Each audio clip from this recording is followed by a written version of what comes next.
कार्तिक मास में हर साल शुक्ल पक्ष की प्रतिपदा तिथि को गोवर्धन पूजा मनाई जाती है। दिवाली से ठीक एक दिन बाद ये पर्व मनाया जाता है और इसके अगले दिन ही भाई दूज मनाया जाता है। गोवर्धन पूजा के दिन गोवर्धन भगवान की पूजा की जाती है और गिरिराज जी के साथ ही भगवान श्री कृष्ण की पूजा करने का विधान है। भारत के कई राज्यों में गोवर्धन पूजा को अन्नकूट भी कहा जाता है। हिंदू धर्म में गोवर्धन पूजा का बहुत महत्व है। इस दिन की गई पूजा भगवान श्री कृष्ण को समर्पित होती है। गोवर्धन पूजा के दिन गोवर्धन परिक्रमा करने की मान्यता है। इस दिन गोवर्धन भगवान को 56 भोग लगाने की भी परंपरा है। इस दिन गोवर्धन पर्वत श्री कृष्ण के अलावा गौ माता की भी पूजा की जाती है। ऐसा करने से श्री कृष्ण का आशीर्वाद प्राप्त होता है। ऐसे में इस साल गोवर्धन पूजा को लेकर बड़ी असमंजस की स्थिति बनी हुई है कि गोवर्धन पूजा आखिर 13 नवंबर को है या 14 नवंबर को। तो आपको बता दें कि गोवर्धन पूजा की तिथि आज दोपहर 2:56 पर शुरू होकर कल 2:36 तक रहेगी। उदया तिथि के अनुसार गोवर्धन पूजा 14 नवंबर को मनाई जाएगी। कुछ जगहों पर 14 नवंबर को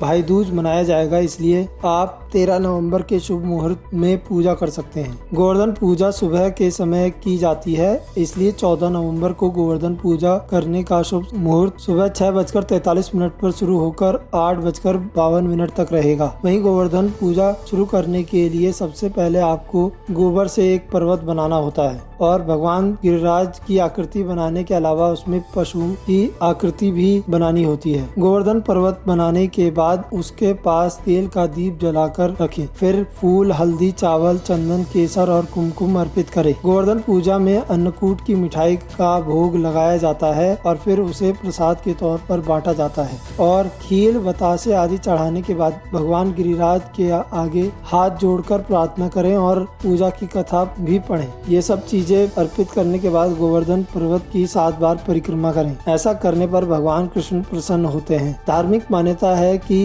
इस दिन जो भी भक्त भगवान गिरिराज की पूजा करते हैं तो उसके घर में सुख समृद्धि बनी रहती है और गोवर्धन देवता का आशीर्वाद उस पर और उसके पशुओं पर बना रहता है। माना जाता है कि इस दिन गोवर्धन भगवान की पूजा करने से जीवन में आ रहे दुख दर्द दूर हो जाते हैं। साथ ही ये भी कहा जाता है कि गिरिराज जी के अलावा माँ लक्ष्मी का आशीर्वाद मिलता है, जिससे घर में खुशहाली और उन्नति बनी रहती है। गोवर्धन की पूजा से आर्थिक समस्याएं और तंगी दूर होती हैं और धन, धान्य और सौभाग्य की प्राप्ति भी होती है।